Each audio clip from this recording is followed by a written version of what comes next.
नमस्कार बंधुरा आपनारा देखছেন कुकिंग हाउस ऑफ अनिमा।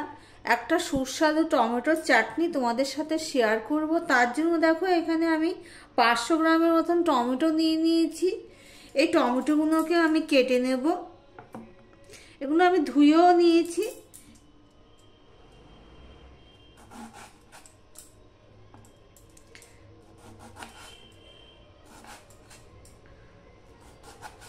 টমেটোর যে মাঝের এই অংশটা রয়েছে বোটার দিকে এই অংশটাকে আমি ফেলে দেব।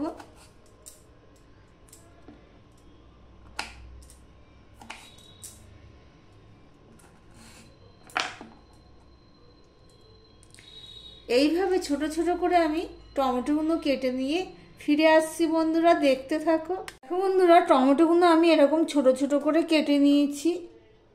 তার সাথে নিয়ে নিয়েছি কাজু, নিয়ে নিয়েছি কিশমিশ, আর নিয়ে নিয়েছি কিছুটা খেজুর কেটে নিয়েছি, দানা ফেলে নিয়ে নিয়েছি। এই পর্যন্ত যারা ভিডিওটি দেখছো লাইক দিয়ে কন্টিনিউ করো।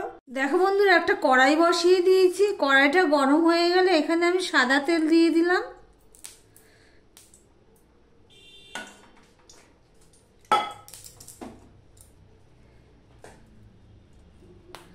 তেলটা হয়ে গেছে। এবার আমি এখানে দুটো শুকনো লঙ্কা ফোড়নে দিয়ে দিলাম, আর দিয়ে দিলাম এই 5 ফোড়নটুকু।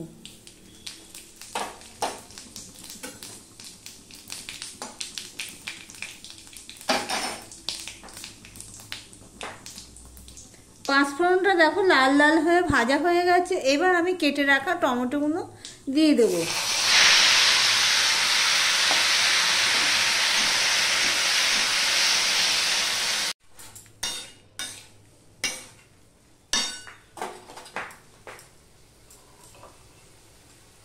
এবার দিয়ে দিলাম একটুখানি নুন,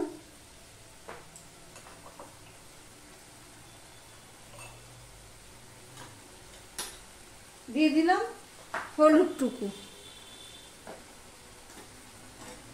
সম্পূর্ণটা মিশিয়ে নেব।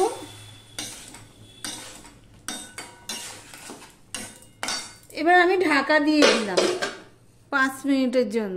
লো টু মিডিয়ামে রেখে আমি ঢাকা দিয়ে দিয়েছিলাম 5 মিনিটের জন্য। দেখো বন্ধুরা, টমেটোটা প্রায় অনেকটাই নরম হয়ে এসেছে। এবার এটা সমানে ঘেটে নেব।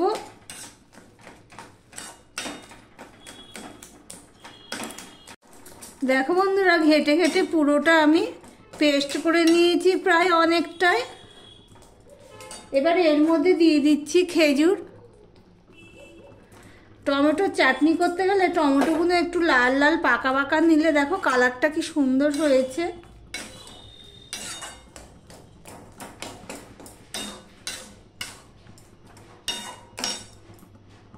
দিয়ে দিলাম কিশমিশ, দিয়ে দিলাম কাজু, দিয়ে সম্পূর্ণটা মিশিয়ে নিয়ে আমি আবার একটু ঢাকা দিয়ে দিচ্ছি।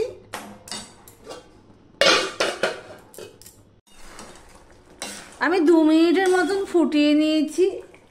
এবার আমি দিয়ে দিচ্ছি চিনি। এখানে প্রায় 300 গ্রামের মতন চিনি আছে 500 গ্রাম টমেটোর জন্য।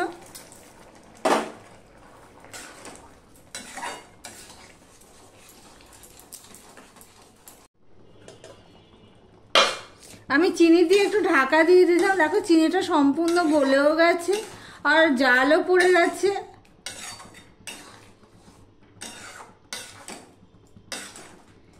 এই অবস্থায় আমি এখানে 1 চামচের মতন লেবুর রস দিয়ে দিলাম।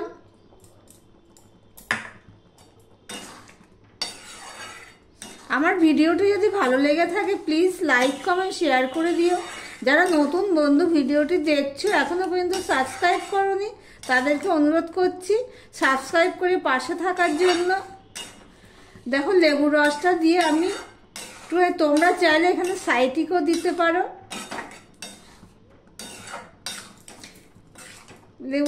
এই লেবুর রসটা দেওয়াতে কি হবে, এটা প্রায় 1 মাস ধরে খেতে পারবে আর স্বাদটা বেশ বাড়িয়ে দেয় এই লেবুর রসটা দেওয়াতে। দিয়ে ঢাকা দিয়ে দিলাম। দেখো বন্ধুরা, ঢাকা দিয়ে দিয়েছিলাম। এবার আমি গ্যাসটা অফ করে দিলাম।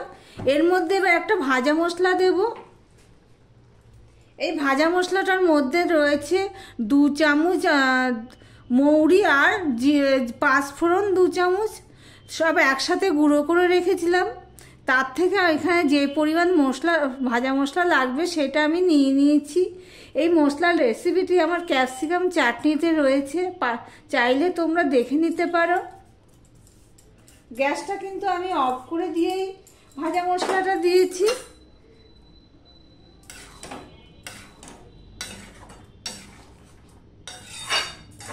তাহলে আমার টমেটোর চাটনি রেসিপিটা তোমাদের কাছে কেমন লাগলো কমেন্ট করে জানিও। তো ভিডিওটি আজকের মতন এখানেই শেষ করলাম, আবার নিত্য নতুন রেসিপি নিয়ে চলে আসবো। টাটা।